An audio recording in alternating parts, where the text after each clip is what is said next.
It's a typical Thursday morning, the sun shining on a kind of workplace paradise on the California coast. It's just a real sense of community and family, I think, that is being built here, and it's pretty magical. Employees at Patagonia, the outdoor apparel manufacturer, start the day in a much mellower way than most of us. They bring their kids to an on-site school and daycare. They share rides to work. They have breakfast together in the company's cafeteria, eating off non-disposable plates, and hold meetings under the trees. Patagonia has always considered itself a different kind of business, lavishing benefits on its staff while fiercely defending the environment, even to the point of confronting the Trump administration. All of that is why it's such an attractive place for its workers.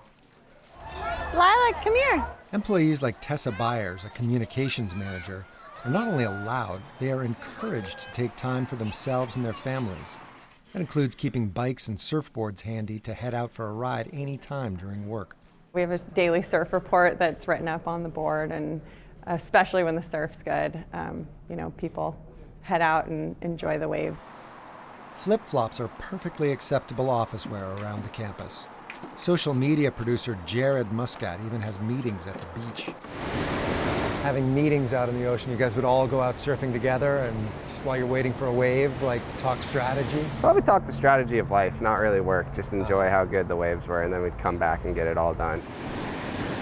If you're wondering whether allowing staff to go surfing instead of selling fleece vests cuts into the company's bottom line, CEO Rose MARCARIO says the answer at first surprised her too.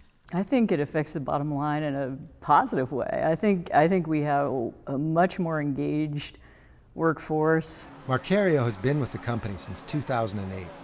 She believes the work-life balance that Patagonia has promoted from the beginning is key to its success in the outdoor industry.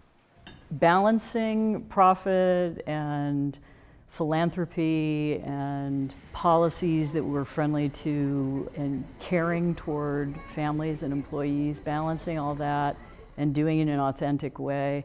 I think that combination, that it works so well, that we've had such a successful business doing it, I think it's a great model. The model was created by Patagonia's founder, Yvon Chouinard, back in 1973. He started the company as Chouinard Equipment in this shed, still a centerpiece on the company's campus. Everything is built around it, physically and philosophically.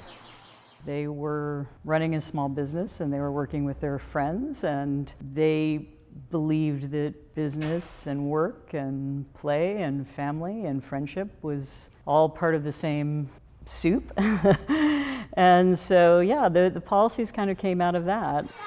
It's a mighty appealing soup, including a list of benefits that would make any working parent drool. Only 13% of U.S. companies have any kind of paid family benefits. At Patagonia, there's fully paid leave for new moms and dads, including ones who adopt kids. And the kicker? We support traveling parents with children if they're a breastfeeding or bottle feeding parent up to the age of 1, and then however long a parent is breastfeeding if they need to take their child on a trip. And when you say you support in other words, a teacher will go with a mom and her baby and take care of the baby while mom or dad is in meetings. Yes. And the company pays for all the travel, puts that teacher up in a hotel. Exactly. Patagonia has a company daycare center and elementary school that goes up to 3rd grade, both here in Ventura and in its Reno, Nevada distribution center. I know that she's loving it and thriving, and it allows me to go be at work and really focus on a job that I love and am very passionate about. What I think is an interesting outcome of this whole program is that we have gender parity at all levels of the company.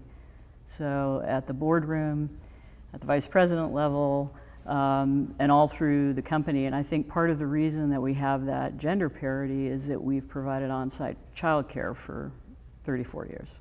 But Patagonia doesn't always live up to its stated ideals. In recent years, internal audits have found evidence of significant labor and human rights abuses in some of their overseas suppliers.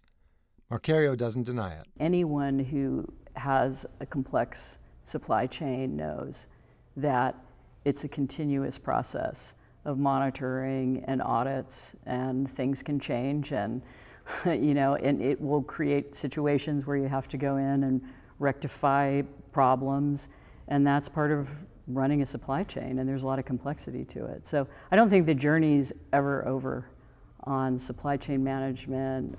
The business side hasn't always gone smoothly either.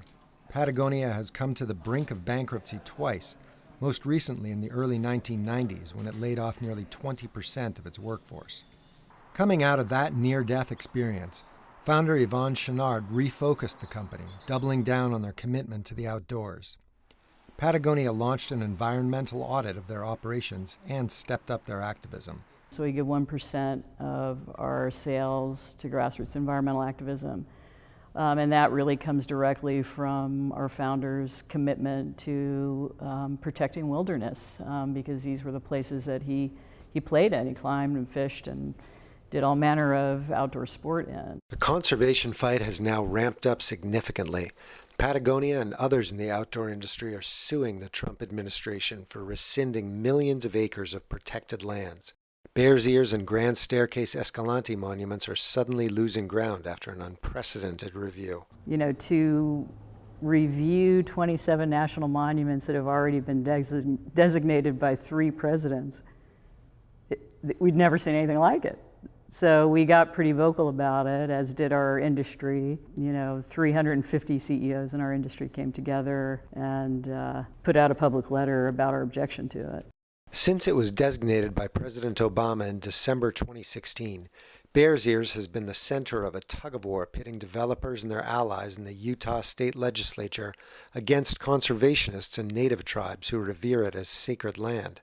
That tug-of-war is moving to the courtroom as plans move forward to drastically reduce Bears Ears Monument. We're going to take every step that we can take as a part of our history of conservation and protection of wilderness to fight this battle. I also saw you quoted saying we need to be as relentless as the NRA. Well, I think we do need to be as relentless as the NRA in protecting public lands and wilderness, because there's very little left. I mean, 90% of it already has oil and gas leases on it and can be used for those things. I mean, only 10% is really truly protected for recreation. So I think we should be protecting that with our whole hearts. The battle over Bears Ears has brought Patagonia and its founder Chouinard out in front with an op-ed in the LA Times, and for the first time in its 45-year history, a TV commercial. I've been a successful businessman because of the lessons I learned in the outdoors. Not for the company, for saving public lands. Our Secretary of the Interior, Zinke, has said he believes in public lands. Let's hold him to it. Let's not let him back down on that. David Lazarus of the LA Times says the company's stance on environmental issues helps it with customers. It's essentially saying, yeah, we can be capitalists, yeah, we can be business people, yes, we can make a profit, but we don't need to be a bunch of schmucks in the process. Earlier in 2017, the entire outdoor industry protested the Utah legislature's support for gutting Bears Ears protections. They pulled their trade show out of Salt Lake City after decades there, costing the city $45 million. But does the outdoor industry have the ability to affect federal land use policy in the same way that, say, the oil and gas industry does? In a word, no, not at all. And what's sad is you brought up the example of the oil industry. These are guys who have tried to lay claim to environmental awareness as one of their core values, and anybody who looks closely at their businesses obviously knows that that's not exactly a reflection of reality, whereas the outdoor gear industry, they are about these things. They are actually sincere when they talk about these sorts of issues, but it is a niche issue. It is a niche industry. It remains to be seen if Patagonia's suit over Bears Ears succeeds, or if the industry can lead the charge to protect public lands. MARCARIO sees Patagonia continuing to climb a mountain seemingly unscalable to most corporations, being a company known not just for its profits, but for its values. You can run a successful business, you can run a profitable business, and you can still do the right thing by our planet and by the people that work for you. I think these are things that are really important right now to protect and to have a voice around. And as a corporation, I think we're using everything we have